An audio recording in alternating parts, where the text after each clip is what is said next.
All right. Good morning, everyone. Welcome to the Judicial Proceedings Committee. Today is Friday, March 10th. We are on voting list number 8. Our first bill of the day is going to be Senate Bill 686 with Shamari.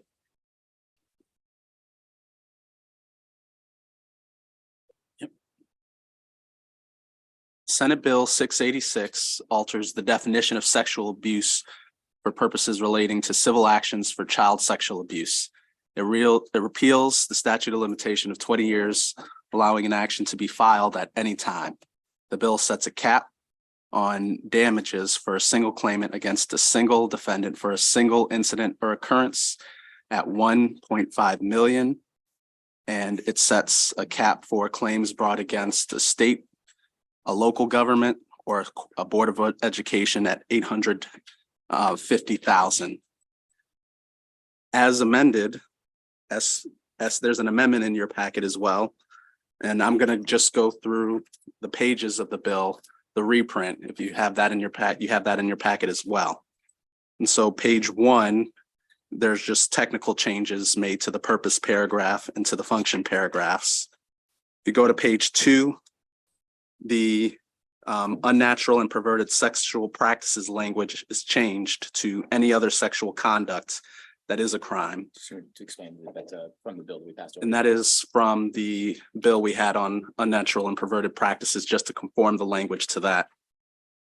And then if you go to page number 3, we removed the cap on damages, on economic damages. And so if a claimant files a claim against a private entity, the economic damages are not capped, but the economic or the non-economic damages would be capped at 1.5 million. It says 2.5 million, but that's a typo. That should read 1.5 million.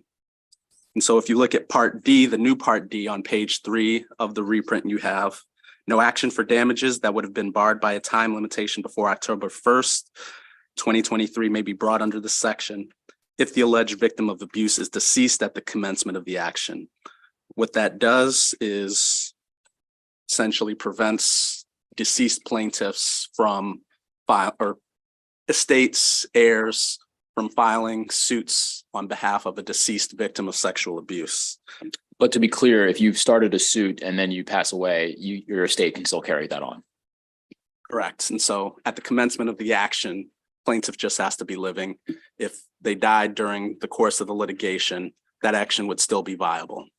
So subsection E is struck. Subsection E is struck. Then moving to page 4, that amendment changes the liability or the cap on liability of a local government to 890,000. That just is to conform with police reform legislation that was passed, and throughout a single incident or occurrence language is changed to an incident or occurrence. And that's just to clarify that in situations where abuse occurred on a Monday, Tuesday, Wednesday, that a single incident occurrence would have to generally apply for a entity would have to be negligent supervision proved by a plaintiff. And so that's just a clarification. That change is made throughout the bill. Page 5, that deals with County Board of Education. That liability is capped at 890,000. Again, a single incident or occurrence language is stricken, replaced with an incident or occurrence. Moving on to page 6, we added into the bill section 12303 of the Courts and Judicial Proceedings procedure. And then if you go to page 7, Roman numeral 12, we added an additional interlocutory appellate right, and it states denying a motion to dismiss a claim filed under section 5-117 if the motion is based on the defense that the applicable statute of limitations or repose is going to be added to the final amendment language. if that the applicable statute of limitations or repose expired prior to the commencement of the action, and any legislative action reviving the claim is unconstitutional. The reason for that addition is to allow a interlocutory appellate right, so that the issue of constitutionality and statute of limitation repose can be decided by an appellate court without the parties having to go through the entirety of the litigation. So this will streamline the process, and we'll get an answer on the constitutional issue immediately, so that up or down, we can move on. So I think it's a good addition. And so moving to page 7, we added language, again, clarification language, that state boards of education are only required to carry insurance policies with minimum liability coverage of $890,000 for each occurrence for claims of sexual abuse made under 5117, and $400,000, which was the law as it was, for all other claims. Just remember, so there's no dispute. Just so there's conformity throughout with the $890,000 number, and to clarify for the state school boards that the policy for the sex abuse claims needs to be $890,000 for each claims made under 5117. And so page 8, moving to page 8, that just again raises the cap to $890,000 for claims made against the states. And again, you have conforming changes of single incident or occurrence being stricken and replaced with an incident or occurrence. And those are the amendments. All right, so the motion just to adopt the amendments, so we have time to discuss. So a motion to adopt the amendments. Second, everyone's okay with that? Okay. Further discussion on the bill as amended? The motion's for favorable with amendment. Second. Do we need a roll call?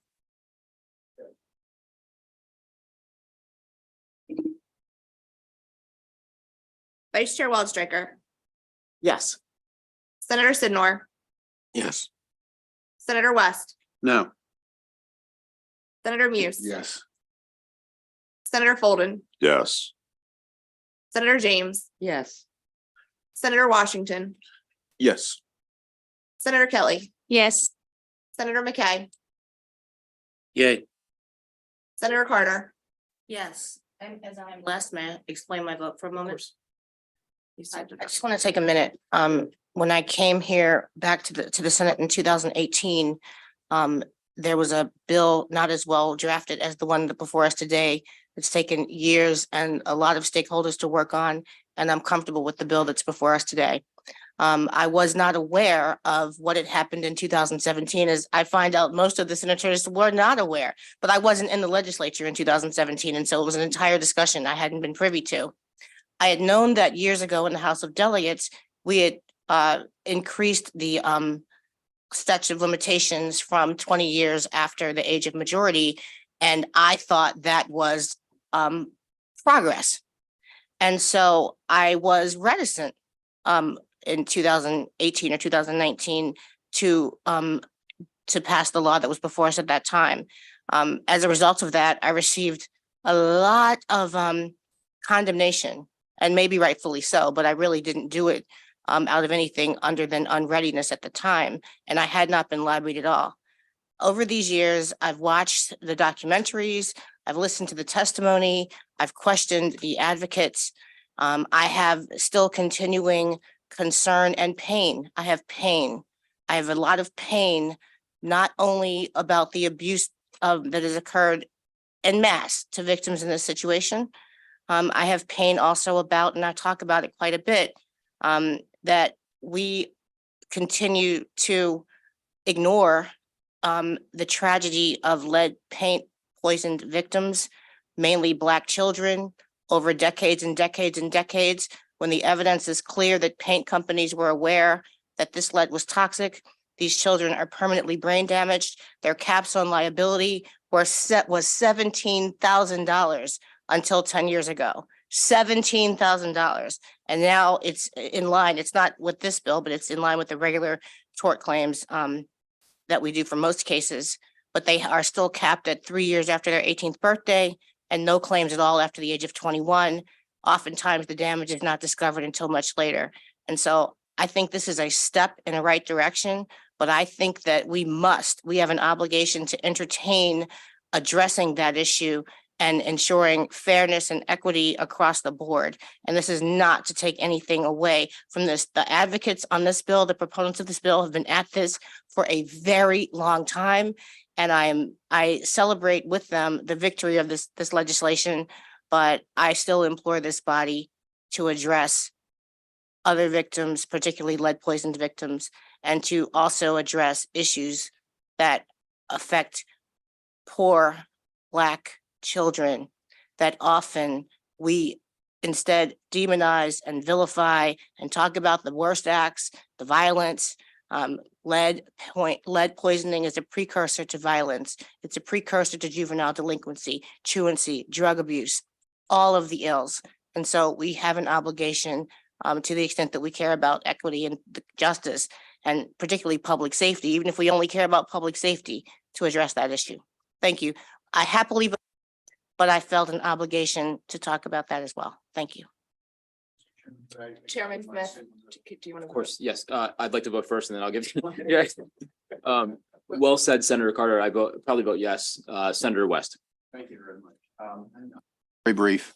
I took an oath at the beginning of this term that I would support the Constitution of the United States and the Constitution of Maryland. I will, consistent with that oath, I will not vote for any bill that I believe is unconstitutional. I have read the relevant case law that has a bearing on this bill. You know what that is? I'm absolutely convinced that this bill is unconstitutional and will be so held by the Maryland Supreme Court when it gets an early chance to rule on this matter. That being the case, I cannot in good conscience vote for a bill which I believe is unconstitutional. Thank you. All right. So the bill passes 10-1 with amendment. All right.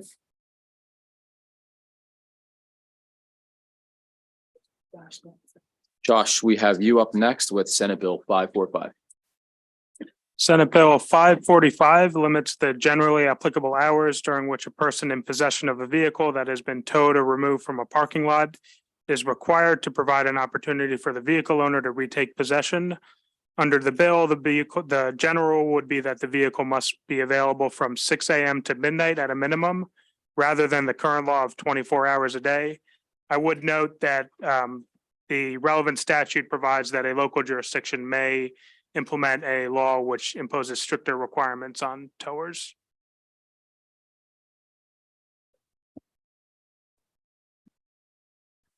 All right, that was quick.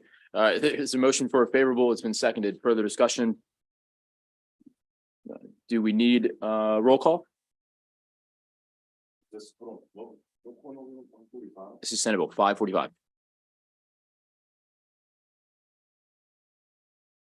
Yeah, I'm gonna read it also because I have on my notes. Okay. It's just enabling, so we can do a roll call. Vice Chair Waldstreicher, Yes. Senator Sidnor, Yes. Senator West, Yes. Senator Muse, Yes.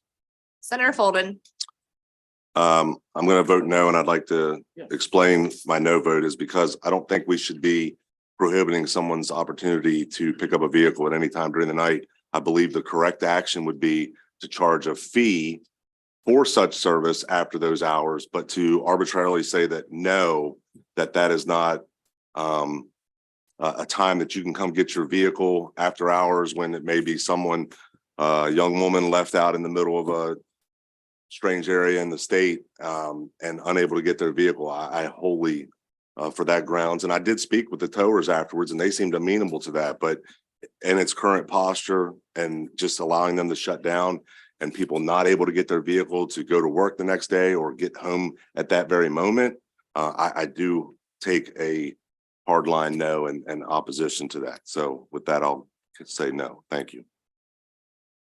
Senator James. Senator James.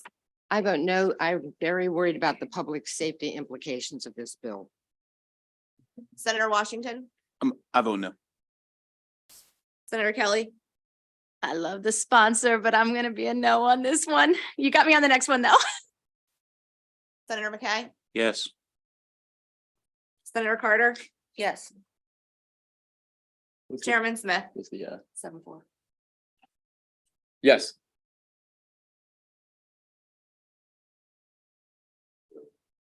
So the bill passes. 7-4. I'm going to perform on the floor. You be right. They're coming for this one, so you better be ready. My concern about not being able to. Remember, most of them demanded, most of them are going to be open, and in most counties, they contract with persons around the clock that will still be available in those areas. This was actually to be able to get more minorities into the position where they could have more, where they could work, but not have to be in competition with others.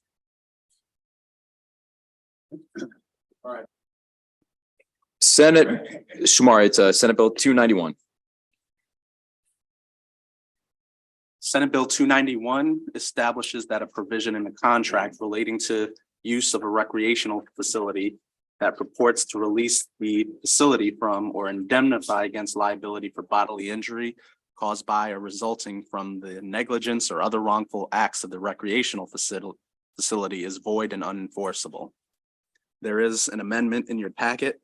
The amendment clarifies that recreational facility does not include a unit of state or local government that leases land or facilitates to a recreational facility, and that the section does not affect, extend, or limit the liability of a governmental entity under the Maryland or Local Government Tort Claims Act.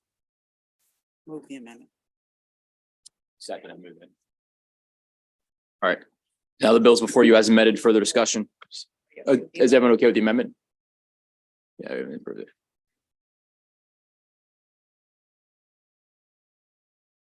Further discussion, slow things down a little bit. Just take your time.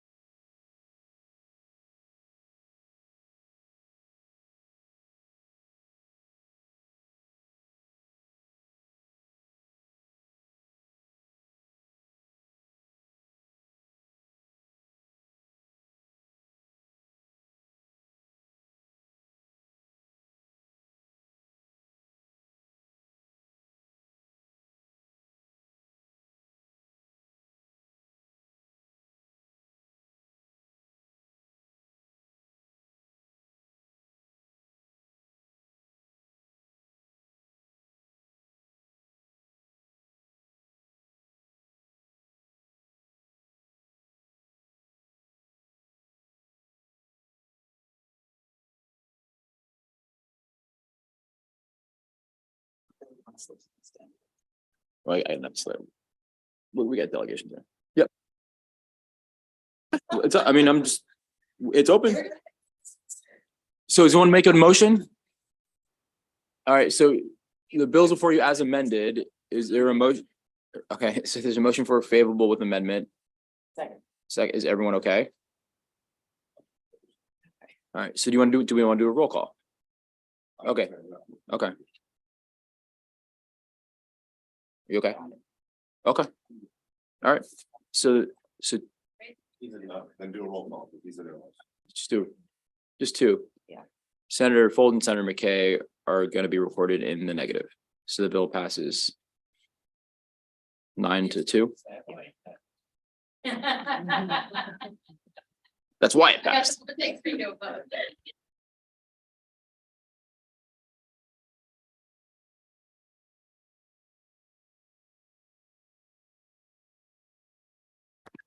All right, Jamie, we got Senate Bill 693.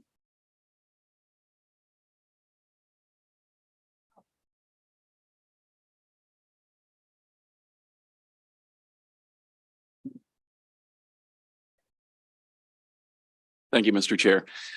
Senate Bill 693 requires the Maryland Transit Administration to submit an annual report on assaults on public transit operators, including specified information. That report would need to be submitted by December 1st each year. The report must be submitted to each local executive authority, the state's attorney for each county, and specified committees for the General Assembly. The bill takes effect July 1st, 2023.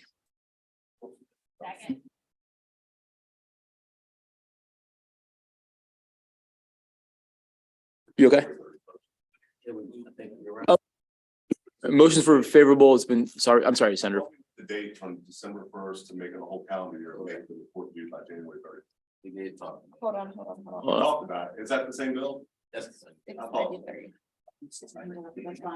All right, hold on, Jamie. So, there's someone who's offering the amendment. Senator Folden, is this the same bill or is this? Same bill. I just thought that we offered it before that we. No. So that we can do a whole calendar. Is that a different bill? I think it was a different bill. I don't know. Some bill we.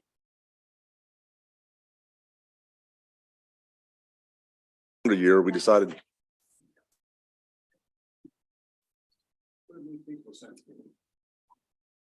We just say make the reporting date due by December 31st, so you encompass the preceding calendar year entirely. Want to do into January of the next calendar year so that they would capture everything, the 12 months in the preceding calendar year? Yeah, with so the I'm saying report? that you would do January through December, and then the report would be due by January 20th Right. or 31st of the following year for Okay. the preceding year. Sponsor of the bill amenable. Yes. So, so we'll have the reporting date be January 31st of each year to cover the time period of the previous calendar year. I don't have the exact language for that, but that'll be what the amendment is. All right, is everyone okay with adopting that amendment? All right, great. And now the bill before you as amended, motions for favorable with amendment. Everyone's okay? All right, bill passes unanimously. All right, we're now going to go on to Senate Bill 335. Oh.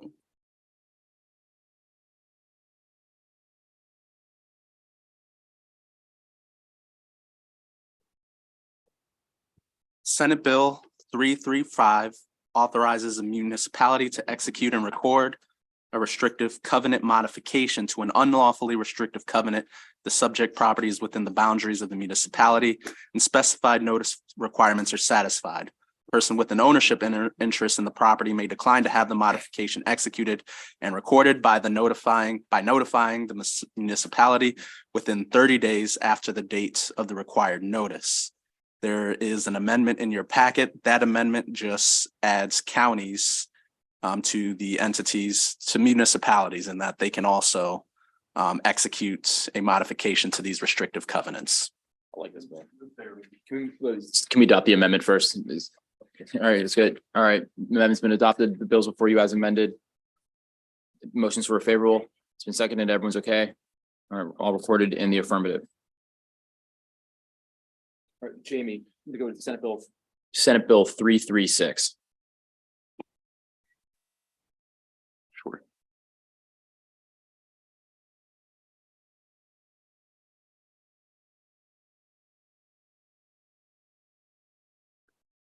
Thank you, Mr. Chair. Senate Bill 336 establishes the Waterway Incident Notification System Work Group. The Maryland Department of Emergency Management must provide staff for the work group. Work group members may not receive compensation, but are entitled to reimbursement for expenses. By December 31st, 2023, the work group must report its findings and recommendations to the Governor and General Assembly. There's one amendment in your voting packet for Senate Bill 336. The amendment adds the Secretary of Environment or the Secretary's designee to the work group. And also the provides that the Secretary of Emergency Management or the Secretary's designee may appoint additional members to the work group. The amendment also provides that on or before December 31st, 2023, the work group shall submit an interim report of its findings and recommendations to the governor. It actually bumps the work group out a year to complete its work. So they would be doing an interim report and then a final report.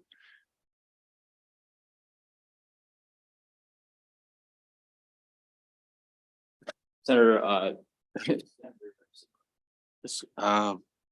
know I'm looking at the letter of information from the Department of Emergency Management. I believe they were asking for the work group, for the time frame to be extended to December 2024. Was the 2023, is that? so, This doesn't go to December 2024, but it does provide that on or before September 30th, 2024, the work group needs to submit its final report. And then the termination of the work group would occur on, let's see, June 30th, 2025. So if they were to be extended, the General Assembly could re-extend them without having to reappoint them. Thank you.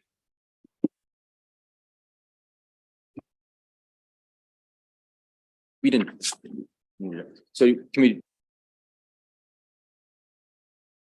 you explain the amendment?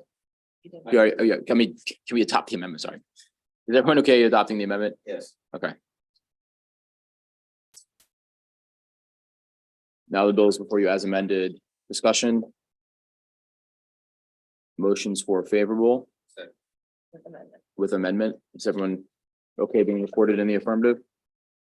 All right, bill passes unanimously.